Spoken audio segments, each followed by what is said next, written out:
James is a mixed traffic engine. He can pull both freight cars and coaches.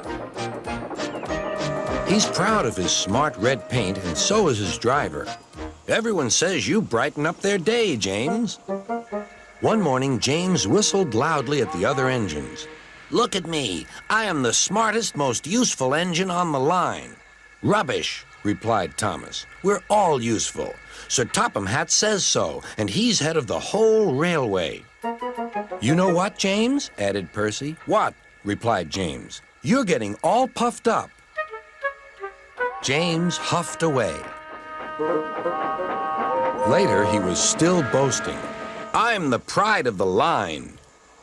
I saw you pulling freight cars, snorted Gordon. You're only a goods engine. I pull coaches, too. Not as much as I do. But Sir Topham Hatt has plans for me. James was only making this up, but Gordon believed him. What plans? Wait and see. Oh dear, he thought. Now what'll I do? Thomas was shunting shining new coaches. Good morning, James. Are those coaches for me? Asked James hopefully. No, these are for Gordon's Express. I'll fetch your freight cars next. But James was going to play a trick on the other engines. Actually, Thomas, I'm taking the coaches. Sir Topham Hatt asked me to tell you. What about the cars? Asked Thomas. Give them to Gordon. Come on, Thomas, said his driver. Orders are orders. So when James's driver returned, James was coupled to the coaches and he puffed away.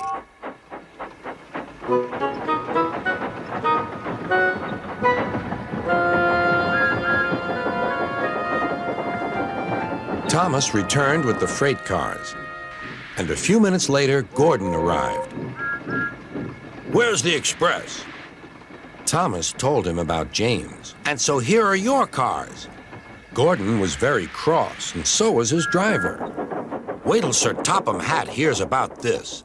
Meanwhile, James was enjoying himself enormously. What a clever plan! What a clever plan! He chuffed. Then he saw Sir Topham Hatt. Some jokes are funny, but not this one, James. You have caused confusion. Yes, sir, said James. You will now stay in your shed until you are wanted.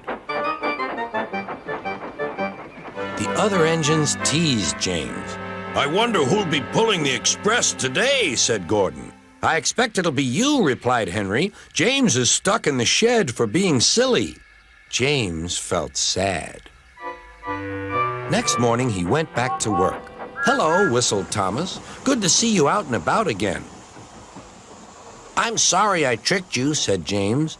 Are these my cars? Yes, replied Thomas kindly. They are pleased to have you back. James set off to the harbor with his train of freight cars. He bustled about all day, pushing and pulling them into place.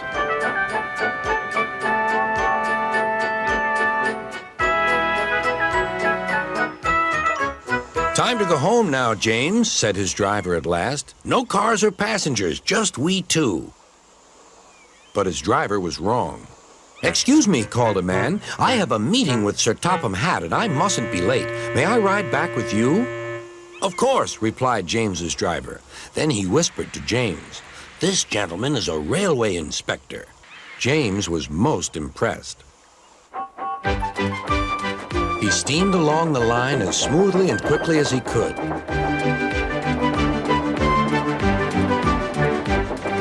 Sir Topham Hatt was waiting on the platform, and the railway inspector greeted him warmly.